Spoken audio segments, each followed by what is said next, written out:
Honorable Mamadou Awa Gassama ni ale ye CNT membre dɔ ye ko ale nɔ minɛlen don Côte d'Ivoire jamana kan. An balimaw aw bisimila ye Malakti ka bɔlɔlɔ siraw kan. Mamadou Awa Gassama ale ye CNT membre ye wa yɛlɛmani député fana kun don. Ayiwa a yirala k'a fɔ min ye juillet kalo tile 2 ye ko ale tun bɛ taamana Côte d'Ivoire jamana kan. Tuma min na ale sera Abidjan pankuru jigiyɔrɔ kɔnɔna na. Mankan dɔw kɔnɔna la ale kɔni tun bɛ pɛrɛn-pɛrɛn na o pankuru jigiyɔrɔ la. O hukumu kɔnɔna la finitigilakaw olu sera a ma ka ɲininkali taango a la ani min ye sɛgɛsɛgɛli ye k'olu taango a la. Sɛgɛsɛgɛliw kɔnɔna la a yirala ka dɔn maa kofɔlen min don. Ayiwa o kɔni taara bɔlɔlɔ siraw kɔni lajɛ ka dɔn min yɛrɛ ye Mamadou Awa Gassama ye.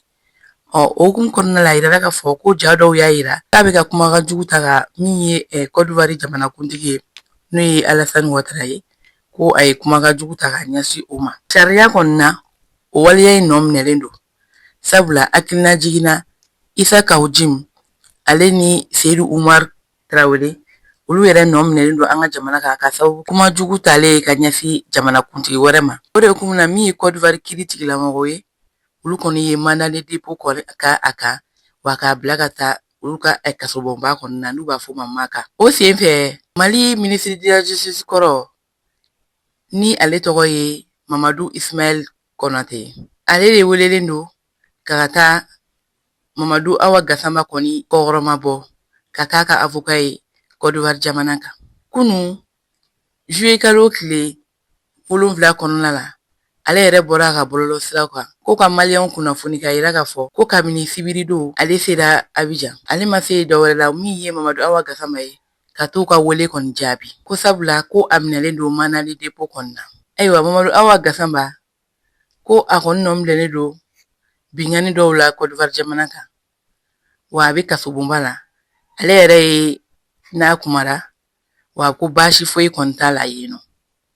Wa tuma min na ale taara kuma a fɛ min ye Cheikhna Kuriba ye o ye ale jɔɲɔgɔn dɔ ye Côte d'Ivoire jamana kan o tun bɛ yen nɔ wa min ye Mamadou Awa Gassama yɛrɛ kɔrɔkɛba ye k'o fana tun bɛ kɛnɛ kan ko baasi foyi kɔni t'a la wa a y'a yira k'a fɔ a ka kuma kɔnɔna la ko ale yɛrɛ bɛna nin dɛmɛ ko kun damadɔni b'a la.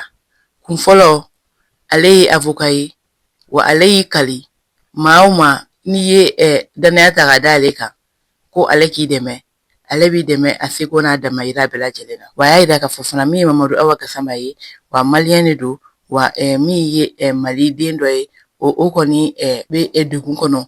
O de hukumu kɔnɔna la ale kɔni bɛna i seko n'i damayira kɛ wa k'a bɛ dugawu ɲini bɛɛ lajɛlen fɛ bɛɛ k'a dɛmɛ walasa nin ko in bɛ se ka nɔgɔya walasa min ye Mamadou Awa Gassama ye a bɛ se ka segin ka na Mali la cogoya min na kiiri min binnen b'a kan walasa o kiiri ninnu bɛ se ka bɔ a kan cogoya min na.